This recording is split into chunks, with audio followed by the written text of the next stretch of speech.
Here is the linear server Bowden cable setup. First of all, when you install it, you need to set the minimum and maximum ranges in the main menu. This end goes to your throttle arm and this to your throttle rod, where before your throttle rod was connected to the throttle arm directly. But even before you install, you need to go in the menu, find the min throttle setting, and keep twisting a knob, extending the server all the way so it's extended but not making this buzzing noise. So it needs to be close to its to the end of the range, but not pushing against it all the way. Then next you go to a max throttle value,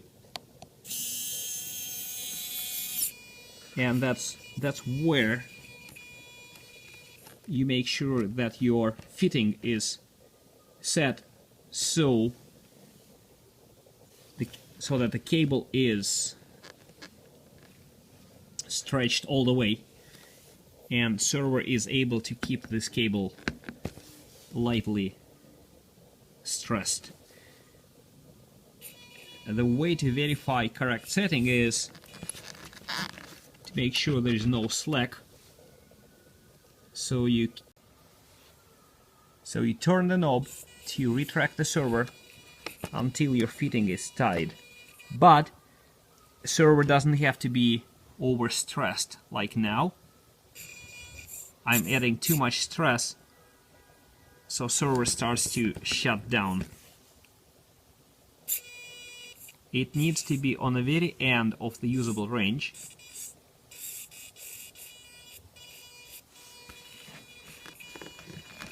Pulling the cable with a reasonable force so there's no slack.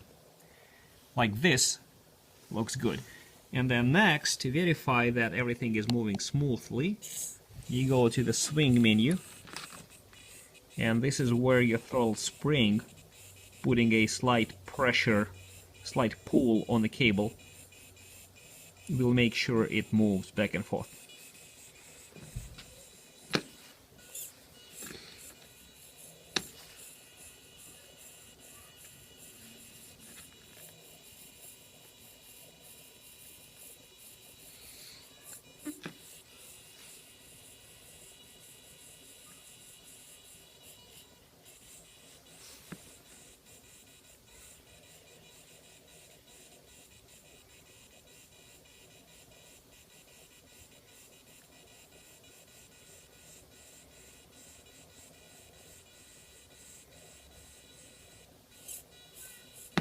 In ideal setup, when Bowden cable isn't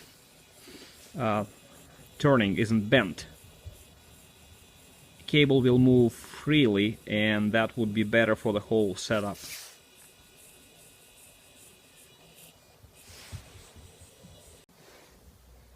Depending on the bend radius of the cable, you will have to adjust the slack on your setup.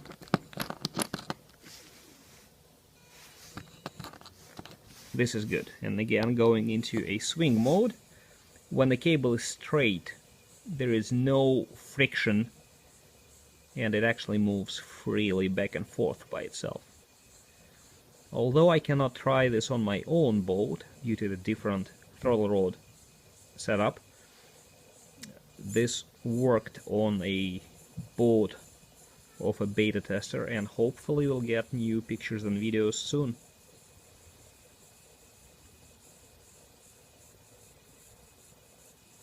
Cable can actually move faster, the server can move a lot faster.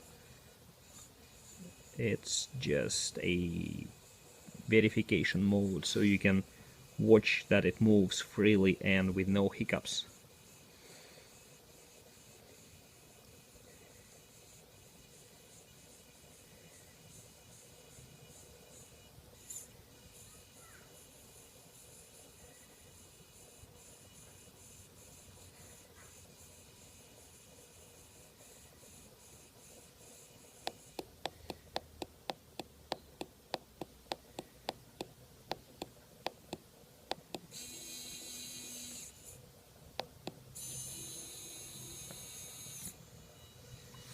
There you go. That should be something that a lot of people with older boats and minimum DIY skills could use.